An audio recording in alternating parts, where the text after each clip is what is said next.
Look up at the birds are singing songs that. All right. I would like to introduce our speaker for today.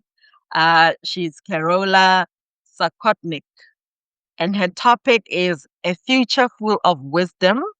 The greatest innovation of the 21st century wasn't AI, it was actually human maturity.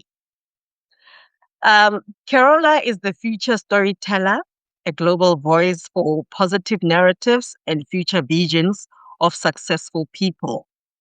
Hear about leadership that strengthens people, creates orientation, and takes responsibility, and thus makes change, crisis, and uncertainty become tangible. It can work, bold, wise, brave. And she asks, why don't we start that today?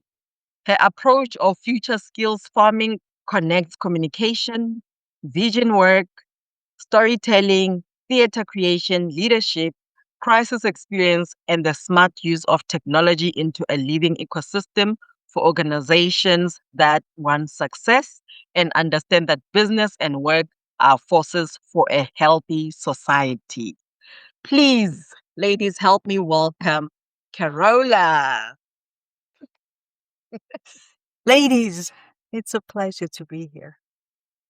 And I want to share something with you because the other day I had breakfast with my grandma. And well, okay, that's not a special thing, just that my grandma lives 40 years from now in the future.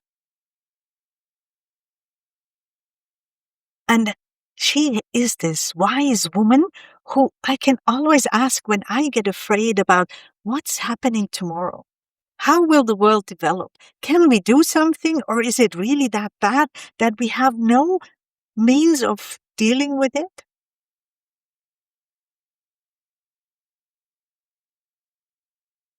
Well, thank you for bringing me with you, Karola, today. I can just share with your friends here. You, then, in 2026, you worried about all the wrong things.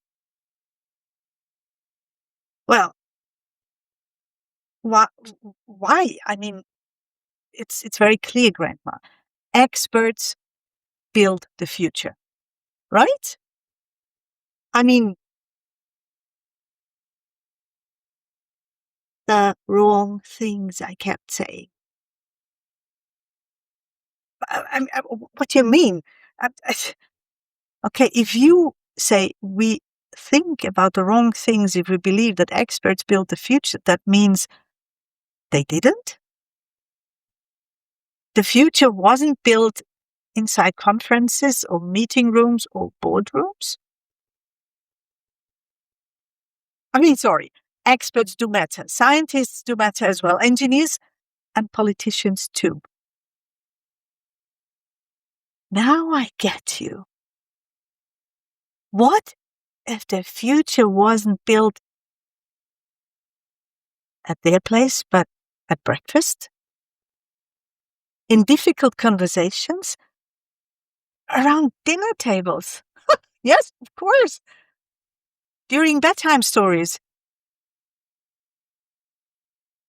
And then, of course, inside companies, yes, in thousands of tiny daily decisions. You know, my dear, now you get it. History remembers inventions. But life remembers conversations. I don't have to tell it that I love these conversations with my grandma. And what she keeps on telling me is that before money come stories. Before laws, stories. Before AI, stories. And people never act because of information. They always act because of meaning. So I realized all of a sudden that strategic storytelling I've been doing my whole life is not telling better stories. It is creating stories people want to belong to. Because strategy only works when it touches hearts, minds, and bodies. Emotions do create behavior. Behavior creates culture, and culture creates tomorrow. I mean, but then I ask you, Grandma, AI changes everything. Karola, and almost nothing. No. I mean, come on. AI becomes our assistant, our translator, our analyst, our coach, sometimes even therapist. Well, it's true. It never becomes human.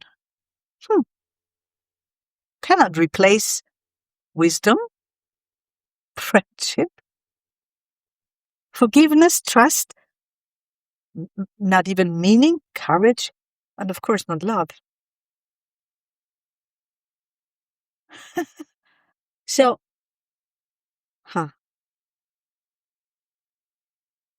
let me help you. You were terrified that AI would replace humans. All wrong. It mostly replaced boring meetings. Okay. So therefore, the more intelligent AI becomes, the more human we have to become. I mean, it's interesting, when you have these conversations with your grandma and you realize that you wrote a book about exactly that in 2021, because you realized if we don't hone our humanness, the digital transformation will not work. And we did not talk about AI then. Well, my dear, you need to really, but let me invite you to do that. You will learn later why invitation is much stronger than just I'm telling you. But I can just tell you, I started inviting then when I started my work to upgrade the human operating system. Because version 1 ran on fear, competition, scarcity, reaction. But then we introduced version 2. It runs on curiosity, trust, wisdom, responsibility, learning, imagination, story, and community. And it still runs because the future grows exactly like a garden. Yes, never overnight, always day by day. So, Grandma, Future Skills Farming is my company. So you say it's a beautiful metaphor. Well, okay, that's why I created it. I love that. But what you're saying now gives it much more meaning.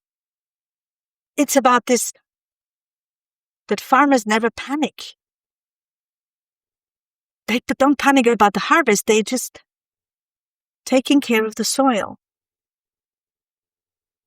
And Future Skills Farming does exactly that. We grow leaders before crisis requires them to grow. And to be honest, leaders grow themselves with our support. And we invite them to do that before crisis makes them grow.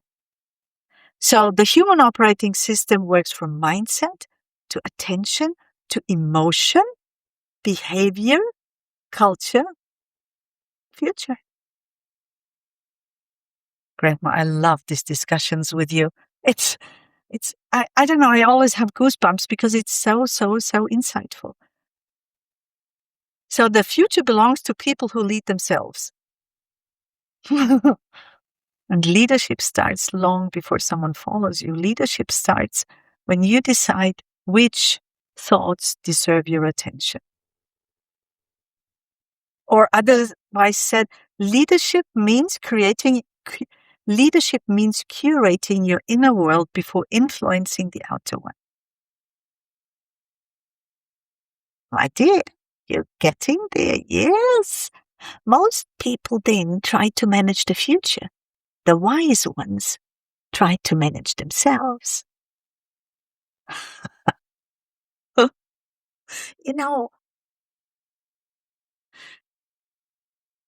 the big idea was, in the industrial age, we needed engineers. In the information age, we needed analysts. And in the AI age, we needed future storytellers. People who translate complexity into hope. Translate fear into direction and strategy into everyday conversations.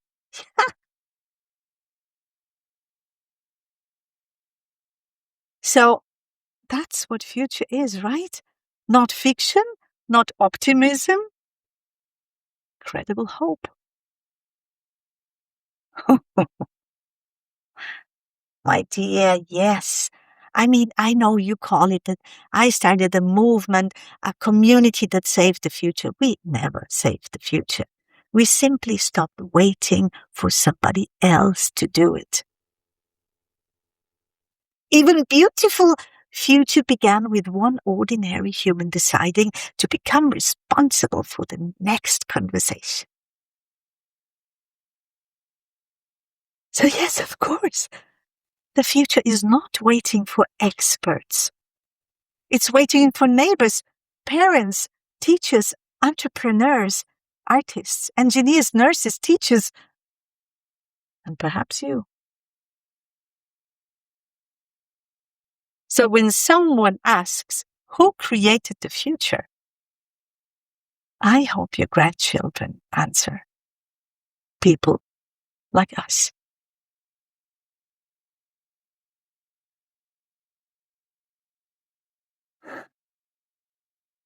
And now let me take you to a little short theory part. So you learn how you can do that.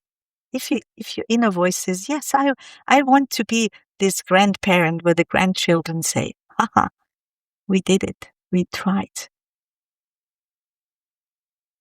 So building future agency together.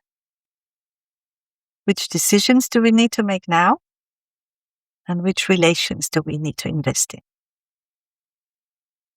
Well, which stories do you need to tell yourselves that maybe you also have to let go? And which kind of courage do you need to make the first step? That are my main questions. And with this, I create spaces where leaders stop reacting to the future and begin authoring it. I love this work, I can tell you. Turning uncertainty into a future people can believe and act upon. So where does the future happen? We said, right, at breakfast, dinner table, difficult conversations. It never grows overnight, always day by day. Remember Grandma? We never saved the world. We simply kept growing it. So how can you grow the future? You. And who creates the future? Well, I said it. And this needs leadership. This needs leaders and ordinary people who are inside leaders. Not only business leaders. It needs everyone. And it matters. Story matter. Be aware that one day you will become grandma. And what do you want people to say about what you did? Yes, we can. We can build a future together. So, how can it work? First is accept different realities. I am such a different reality. Pleased to meet you. Human evolves into truthfulness. I mean, I keep complaining to my grandma, we have so many productivity apps. And yet, you have almost no time. So what do we really want? The number 3, fear needs to turn into wonder. I keep asking, what will AI do to us? Grandma says, what kind of human did we need to become? Number 4, future needs to be brought into today. It starts today. I started when we realized that every future insight had to lead into one ordinary action starting the next day. If not, it would have stayed philosophy. 5, the individual needs to remember to become community. Yes, because no one grows alone. You know that. And then 6, the story is always an invitation. I started by inviting people to gardening, to eating, to authoring together. So the future isn't something that happens for us. It is something we practice every day. So with the AI, I would say, because I don't know how it is at your side in Austria, it's really something everyone is so busy with it and they think, oh, I have to build my agent. Now I have to do this author thing with Claude, that is that. Karola. Yes, Grandpa? You're over-explaining. Tell the important bit. What? It's simple. AI learns from data. Humans learn from love. Okay, Grandma. Okay, good. So,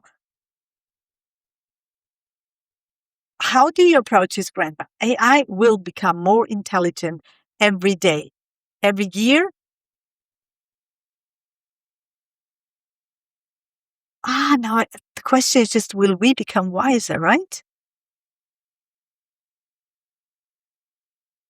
Humanity has never had an intelligence problem. It always had a wisdom problem. That's Grandma, yes. So instead of keeping to believe that productivity means doing more, oh yes, this belief was adorable in 2026. Okay, it's my invitation to change your daily habits and routines. Start practicing, yes, future skills, storytelling, human operating system, your leadership, community, and AI. Wow. And that means you can do it very simple. You see differently, you speak differently, and you live differently. Well, yes, the future begins with imagination, right? The future spreads through stories, and the future becomes ordinary. And so, what Grandma shared with me on our breakfast is the crucial question. Who are we becoming while we build the future? And that's what I'm going to discuss with you now. I invite you to do that. To find an answer to this thing. Who are we becoming while we build the future? Join me.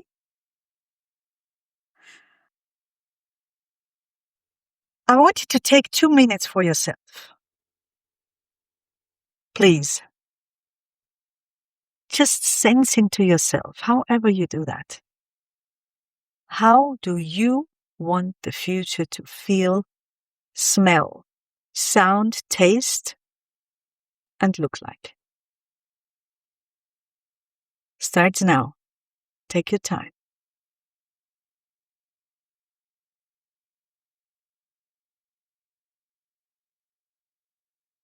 How do you want the future to feel, smell, sound, taste, and look like?